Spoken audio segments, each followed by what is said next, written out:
So I'm Brian Blessed, Must B-Rhyte for CameUp Canadian. I'm here with one of Burlington's shining stars. So why don't you introduce yourself? Yo, Mr. Jeremy Chambers. What's going on? All right, so Jeremy, I know you do a lot of work in the community as well as you got your entertainment company, Lost Boys Inc. Do you want to speak on what that exactly is? So Lost Boys Inc. is actually a friend of mine, Clarence. He started that company. He's been doing his thing for a few years now, and he's got like people like Mad Child and that whole camp out there rocking his gear. I know he had some of the Jackass dudes from out in California repping him and making big moves as far as that goes. So I mean, he's got really crazy designs and he puts together like cool T-shirts and tanks and little girl baby tees and whatever that just they come out really dope. So it's a good look. Yeah, it is a really nice clothing line, and I see them rocking it all the time. It really looks good. So speaking on that, I mean, you do get around a lot. You mentioned out in BC, they're rocking it. You have a lot of taste of genres of music yourself. Yeah. A wide range. Can you speak on some of the collaborations that you've done first with your own circle, like City Boy and Glossmore, and the tracks that you've done with them? Yeah. City Boy is actually my cousin. And Glossmore is his homeboy. I know you know those guys from way back in the day, from where you guys are from. Good people, good people. Yeah, those are my people, and two talented dudes. You know what I mean? So I was just always constantly trying to join forces with people who I thought could do it. You know what I mean? So just a natural progression, right? To keep it in the family. Exactly. You know what? Like I mean, when I met Gloss, I know about his whole his whole background and his Wu-Tang affiliation and all of that, right? And I heard the guy spit, and I was like, oh, dude could spit. You know what I mean? And just from chilling and vibing, like. We always had a good vibe, and then it was easy to take that into the studio and say, look, let's do something, and vibe off a beat and say, okay, look, I'm gonna take the first verse, you take the second one, you take the third, let's just go get it, right? So we did it. The first track we did was Mercy, like the Kanye Jay-Z remix. The remix to the Mercy, yeah, right. Yeah. I seen the video, good video, black and white in the garage feel. I shot that one myself. That was like the first video I ever shot. Like I went, I just got a camera, just like a Canon. Okay, a T3i. And my boy owns a auto body shop, so I asked him, I said, let me borrow the shop when you're done with it for the day. So we went in there and we got to just use all the cars he was working on. He got the big paint booth with the lights that light up like crazy. So we just shot a bunch of different scenes, and then I was able to take it home and just kind of chop it up myself and throw it out there. You did a really good job. Your first directing. First time ever, bro. You really did a good job. Then it didn't show it all. I'll tell you that much. It didn't show. Thank you. So then I know, like again, speaking on some of the collaborations, you work with another famous group. They're world famous now, out of Burlington, Ontario. They're called Walk Off the Earth. I've seen you on a show with them in Toronto, as well as on a track with them. Can you speak on your relationship with them and how that evolved? Yeah, like those guys and girl are super talented people. Johnny from the group, me and him have been friends, I don't know, since we were maybe about 13 years old. Okay. We went to high school together. He was constantly always making music, always in the battle of the bands, and then started to beatbox and wanted to mess around with all types of genres of music. He was one of the only dudes that Caravan and Cat used to come. He's like, yo, I'm coming. You know what I'm saying? Yeah. So he had a lot of different influences. Like his mother's a music teacher as well. Oh, okay. So I mean, since we were in high school, we were in the basement with his parents yelling at us, turn it down. We're trying to make beats and just try to collaborate and just make something. So you're really close with him then? Yeah. That's my boy, man. Like I mean, even from before Walk Off the Earth started, he had a couple bands that I was doing rap with. Okay. Walk Off the Earth started like back in 2005 or 6, and they were driving anywhere and everywhere, just trying to get out there, playing for free, do whatever they had to do, and they were fortunate enough and talented enough to establish a fan base for themselves.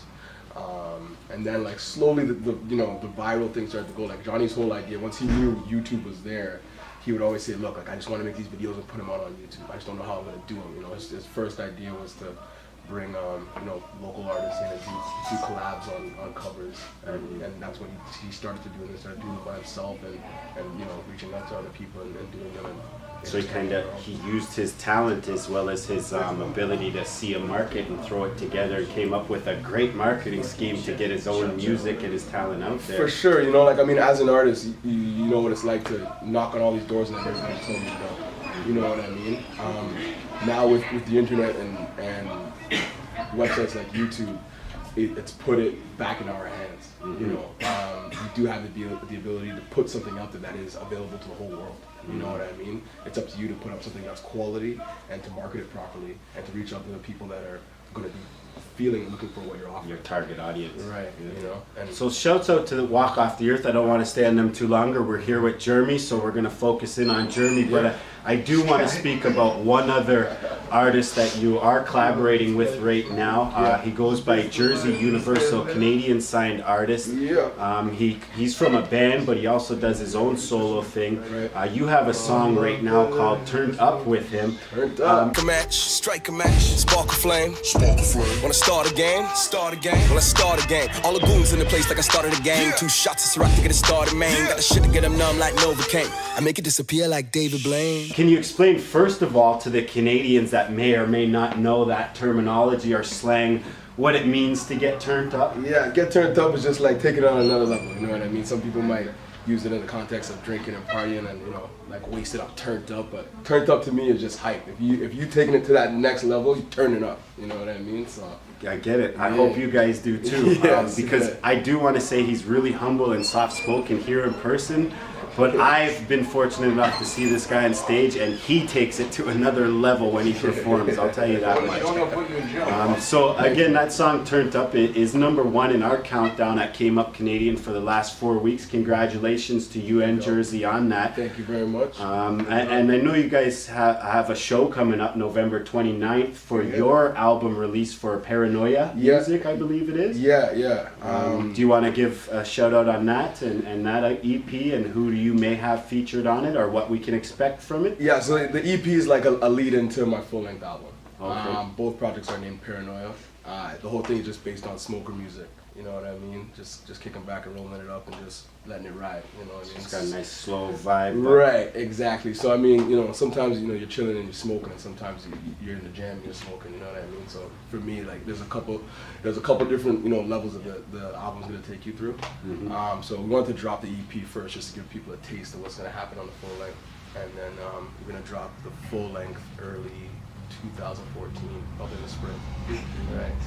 And the album is Paranoia, but the first single and video off the album is called Paranoia as well. I was fortunate enough to see the video. It's really a darky, kind of grimy side, really bloody. And you gotta watch it to the end too, right? You did speak about that. You do take your audience through a walkthrough of all different vibes. Can you speak on how that concept of the video came and the name Paranoia? And well, I'll give a shout out to Ben Rispin. He's used to be my manager and a close friend of mine. He's from a band called Saint Alvia. Okay, And he's heavy into the production side of things as far as video and music goes. So he heard the track and he's like, yo, I have an idea for this. He's like, let me put something together and I want to shoot a video for you, right? So when he told me what the idea was, totally moving away from the regular multi-shot video where just quick shots or whatever. He's like, I just want to do you in a room and just you know what I mean? It's all performance and whatnot. So we did it, and that whole video was just one take. Really? Yeah. So we did about 50 takes, but what you're seeing is just one, like no cuts, no nothing. I personally like the build up in the video where you're sitting down and then it's the explosion into the final Paranoia, like you can't take it no more. So shouts out on that, and shouts out to St. Alves too. They're Burlington staple on the Burley Calling as well. Probably be on it this year too. So any last shout outs you want to give, and like I said, I know you have the release party coming up. Can you let the people know where that is? And so the release party is at Lily Lounge, 656 College Street, downtown Toronto. It's Little Italy, just up the street from the Mod Club. That's going to be on November 29th. It's going to be me, Jersey, his band Crash Decks. What they do is they do Jersey's originals, as well as they do covers of everything that we love. You know what I'm saying? So it's him, a drummer, and 2 turntables, and they kill it. Like, I went to a Halloween party with them last week that they played at the Capitol Theater, and there must have been like 1,500 people in there just going nuts. Okay. Well, I'm looking forward to it. I'm going to be there with Eddie G and our camera that night. I guarantee that. So let the people know when they can find your album, where the links are. They can find you online. And Yeah. You can check me out at jeremychambers7.com. That's my website. And you can also check me out at jeremychambers7 on my Twitter. I also have a Facebook page up there, so you'll get all the updates and what's happenings out there. all right. Thank you very much, Jeremy, for coming through. You officially came up Canadian. Yo, big up, respect.